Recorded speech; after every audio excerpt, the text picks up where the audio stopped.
There's no feeling more intense than starting over. If you deleted your homework the day before it was due, as I have, or if you left your wallet at home and you have to go back after spending an hour in the commute. If you won some money at the casino and then put all your winnings on red but it came up black. If you got your best shirt dry cleaned before a wedding and then immediately dropped food on it. If you won an argument with a friend and then later discovered that they just returned to their original view. Starting over is harder than starting up. If you're not ready for that, like if you've already had a bad day, then what you're about to go through might be too much.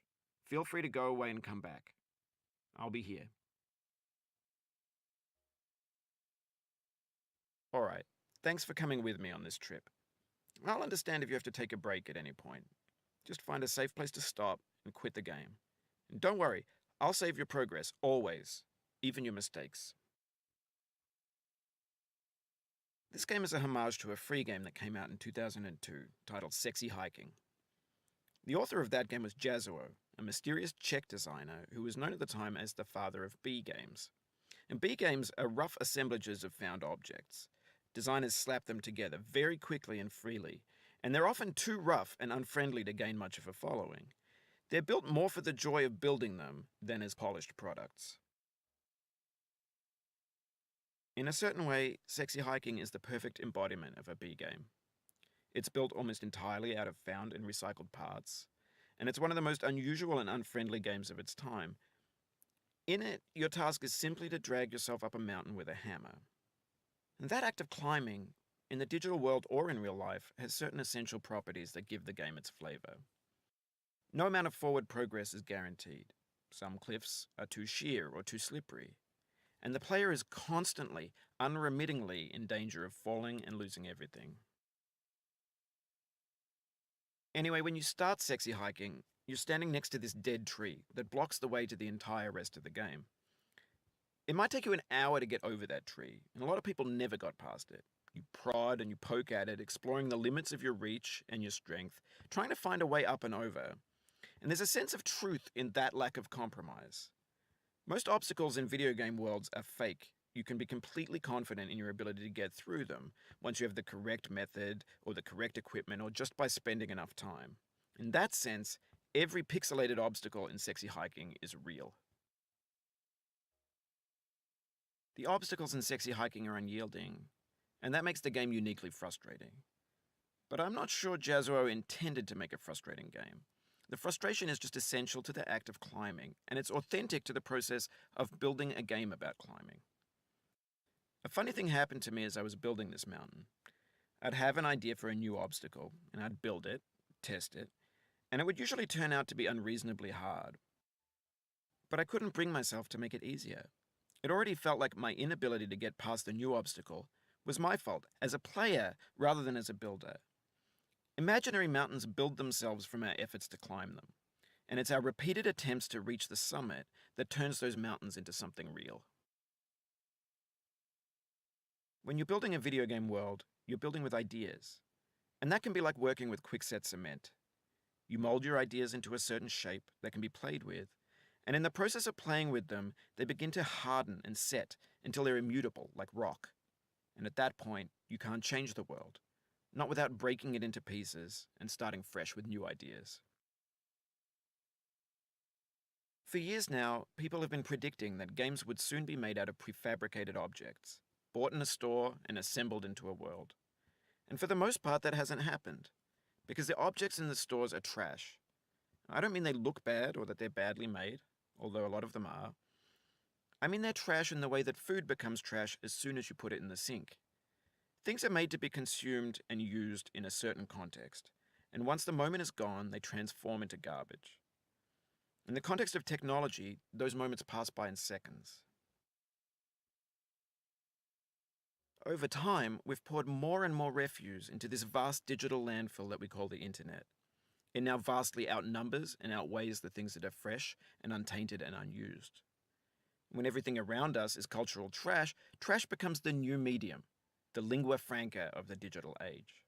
And you can build culture out of trash. But only trash culture. B games, B movies, B music, B philosophy. Maybe this is what digital culture is. A monstrous mountain of trash, the ash heap of creativity's fountain. A landfill with everything we ever thought of in it. Grand, infinite, and unsorted. There's 3D models of breakfast, Gen X's fanfic novels, Scan magazines, green screen Shia LaBeouf, banned snuff scenes on LiveLeak. Facebook's got lifelike bots with unbranded adverts and candid shots of Kanye and Taylor Swift mashups, car crash epic failed GIFs, Russian dashcam vids, discussions of McRibs, discarded, forgotten, unrecycled, muddled, rotten, untitled. Everything's fresh for about 6 seconds, until some newer thing beckons, and we hit refresh. And there's years of persevering, disappearing into the pile, out of style, out of sight. In this context, it's tempting to make friendly content that's gentle, that lets you churn through it but not earn it. Why make something demanding if it just gets piled up in the landfill, filed in with the bland things? When games were new, they wanted a lot from you. Daunting you, taunting you, resetting and delaying you. Players played stoically. Now everyone's turned off by that. They want to burn through it quickly, a quick fix for the fickle, some tricks for the clicks of the feckless. But that's not you, you're an acrobat. You could swallow a baseball bat. Now I know, most likely you're watching this on YouTube or Twitch, while some dude with 10 million views does it for you, like a baby bird being fed chewed up food. That's culture too. But on the off chance that you're playing this, what I'm saying is, trash is disposable, but maybe it doesn't have to be approachable.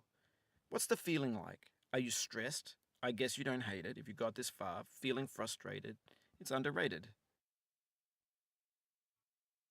An orange is sweet, juicy fruit locked inside a bitter peel.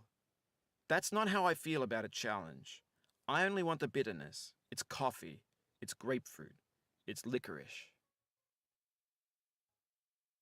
It feels like we're closer now, composer and climber, designer and user. You could have refused, but you didn't. There was something in you that was hidden, that chose to continue. It means a lot to me that you've come this far, endured this much. Every wisecrack, every insensitivity, every setback you've forgiven me is a kingly gift that you've given me. We have the same taste, you and I. It's not ambition.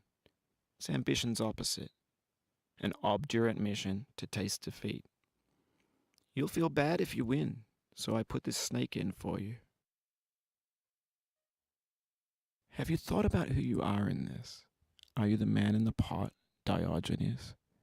Are you his hand? Are you the top of his hammer? I think not. Where your hand moves, the hammer may not follow, nor the man, nor the man's hand. In this you're his will, his intent, the embodied resolve in his uphill ascent. Now, you've conquered the ice cliff, the platforms, the church and the rectory, the living room and the factory, the playground, the construction site, the granite rocks and the lakeside. You've learned to hike. There's no way left to go but up, and in a moment I'll shut up. But let me say, I'm glad you came. I dedicate this game to you, the one who came this far. I give it to you with all my love.